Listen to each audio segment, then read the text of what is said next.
Welcome to Study Loop. Alrighty, so problem 44 here is a long one, so we'll dive right in. And the first thing it wants us to do is describe the differences in each blood cell type, right? So if we have our four different types of red blood cells here, there are antigens, right, that phenotypically get expressed on the surface of the cell, okay? And so we have our A antigens. We also have a B antigen. Um, we could have both antigens, or we could have neither antigen, right? And so if we are expressing phenotypically the A antigen, then that's our A blood type. And if we're expressing the B, that's our B blood type. If we're expressing both, that's where we get the AB blood type, and neither gives us the O blood type. Okay, so this one is part A. So moving on to part B, this is about how the blood type group does not display the Mendelian inheritance. Okay, and so what's meant with that is that with Mendel, if you have two genotypes, right? So if you'd have like big A, little a, and like big A, little a, right? You could do your little square here and see that there's a dominant one, a recessive one, and three of them would express whatever your big A trait is, and one would express your whatever your little a trait is, okay? But with blood cell types, so if we had a type A and a type B, and a type A and a type B blood type for alleles, okay, you'll get your one person with a type A blood type and one person with a type B blood type, but then you'll get two of these with the type AB blood type, right? So instead of one of them being dominant over the other, both get expressed.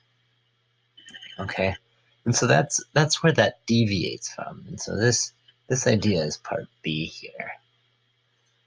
And moving on to part C, here we're given a little story about how our T cells, okay, they recognize these elements on the surface, and they recognize them in both bacteria or our red blood cells, right? So they can actually sort of recognize these little antigens. And this is why if you put the wrong type of blood into someone, the T cell will recognize a foreign antigen and sort of attack it, right? So you can't really use incorrect blood or non-matching blood, I guess, would be a better way to say that. And so we're told that the T cell can sort of recognize these components on both bacteria and red blood cells. Okay, and then it further asks us,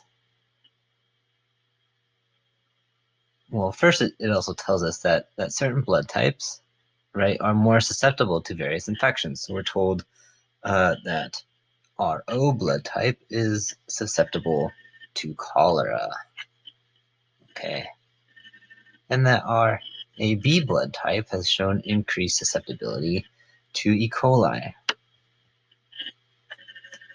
And then it asks us, well, what is a possible reason for this, right? So we're just sort of brainstorming why this might be. Well, if our T cells are able to recognize these sort of surface elements, then it's possible that as a E. coli, if we let this be our E. coli bacteria, and say we had a AB blood type here, there's might be something on the surface of the E. coli that looks similar to our A or similar to our B antigens that's stopping it from releasing the necessary antibodies that would kill it, right? And so what kind of data would we need then to test this reasoning? Well, one thing would be to also investigate the susceptibility of type A or B against E. coli, right? Because if that is the case, where if it's just one of them, then that other blood type may also show increased susceptibility.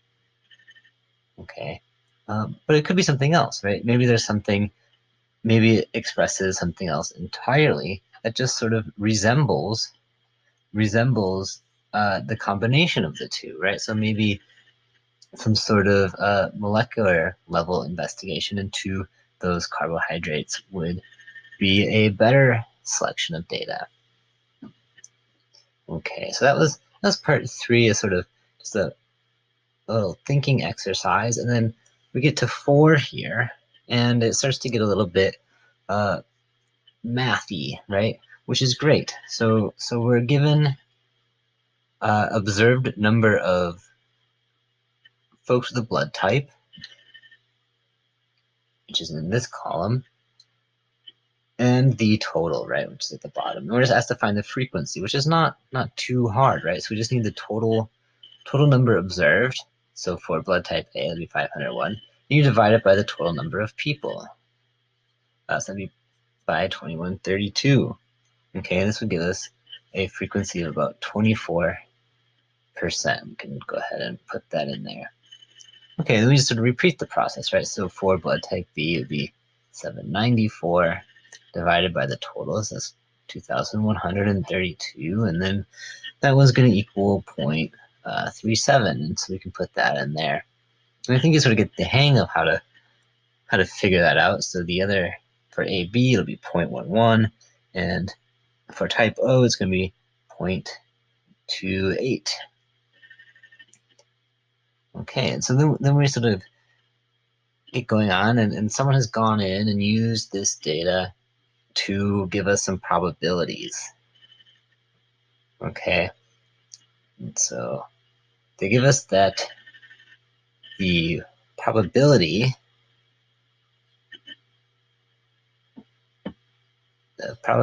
of allele A is, for blood type A, is going to be equal to 0.201.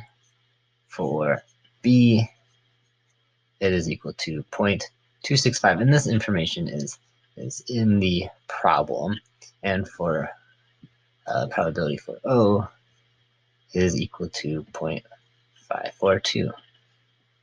Okay, and then we're asked to calculate some of the expected frequencies, and they give us a equation, and 2 of these equations have a typo, which makes it incredibly confusing. Okay, so the expected number of people we would expect to have this blood type A is going to be equal to the probability of someone having the allele A squared plus 2 times the probability of A times the probability of O times the total population. Okay, and this is because the way in which you get a type A allele is if 2 A alleles come together, or an A and an O allele come together, right? And so that's what that represents. And we get 2 here because you could get an A and an O, or an O and then an A, right? And both of those will have the same result. Okay, so if we just punch in our numbers for this, then we would get that 0.201 squared plus 2 times 0.201 times 0.542, and multiply that by the total, and that total n was from that previous table of 2,132. And once you type this into a calculator, all right, we find that this is going to be equal to 550. Then we can just put that in our graph. And now part B is done the exact same way, right? Except everywhere you see 0.201, we would write 0.265, right? And same with here, 265, and then the resulting number is going to be 762. Okay, then AB had a little bit of a different equation to it. Okay, so that one is just, so the expected value for the AB, that one is equal to 2 times the probability of A times the probability of B times N. So that is 2 times 0.201 times 0.265 times 2,132. Right, and that number comes out to 227. And then the probability of the expected number of folks we would expect to have O then is, I'm going to tuck it in the corner because it's a short equation here. So expected value for O is a nice one. It's the probability of O squared times N. So that's just the 0.542 squared times 2,132. Okay, and that number ends up being 626.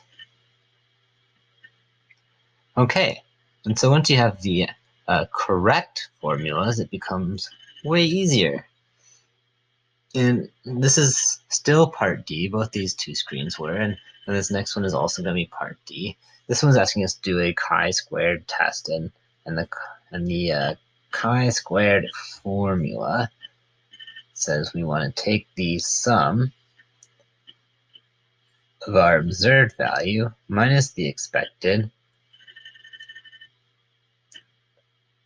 I should get rid of that really big parentheses. We just need a little one. So the observed value minus the expected squared divided by the expected. We do this for one less variable, right? So if we look at this previous page, we see we have 4 total variables. Okay, so we just have to pick 3 of them, right? So I'm just going to pick, for simplicity's sake, the sort of top 3 here for A, B, and AB. But you could do any 3. Okay, and so this is going to give us then a pretty long formula, but not too complicated. So our observed was 501, and we calculated our expected to be 550. Square that and divide it by the expected, so it's by 550. Right, and we do the same thing for all of them. So then we get 794 observed minus the 762. Square that and divide by 794. Okay, and then we have one more piece to add on. So we'll add on the 236 minus 227. This is from our AB. Square it, divide by 236. Okay, and if we calculate all that out, we end up with 6. Okay, and so then we just need to go and compare this to our chart, right? So we were looking at the 95th percentile for 3 variables, or 3 degrees of freedom, right? So the degrees of freedom are here, 3, and with the 95th percentile, so where that lines up is 7.82, and we had a 6. And of course, when I did this, I did a little bit of rounding, so this, you might get a slightly different answer. But that's pretty dang close, right? So that would suggest to me then that this sort of supports the idea of the Hardy-Weinberg equilibrium. Right, so if something else was going on, then that number would be, our number would be quite different from this one. Okay, but instead, we're finding that the chi-square test sort of suggests that this particular population is not seeing a change in the allele distribution, right? And so since we're not seeing a change in allele distribution, what kind of data would we need to further test it? Well, it's all about there not being alleles over time. So what you'd want is data from a future time that you could compare it to. Okay, and then that leaves us just with this sort of last little chunk, part E, finally.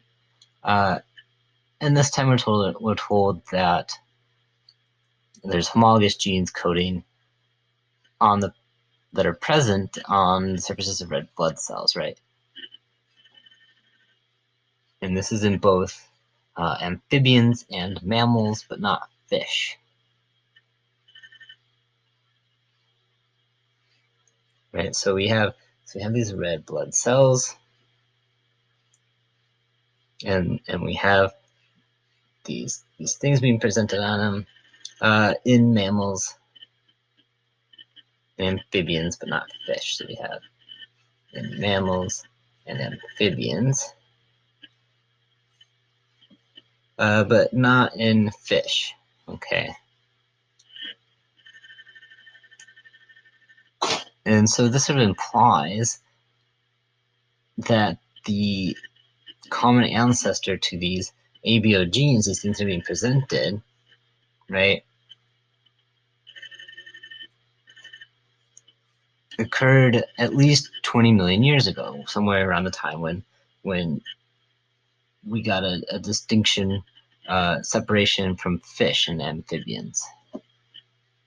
And so the difference between genes coding actually for A or B is a single nucleotide. So if you're A, C, T, G, etc., and then maybe the difference is just something like that. There's one single nucleotide that separates you from being a type A allele or a type B allele. And so what is the likelihood that negative selection pressures have been active in the evolution of this system? Well, the evolution of this system, okay, well, first, negative selection is the removal of a undesirable trait, right? So it's basically Darwinism, as like selection of the fittest.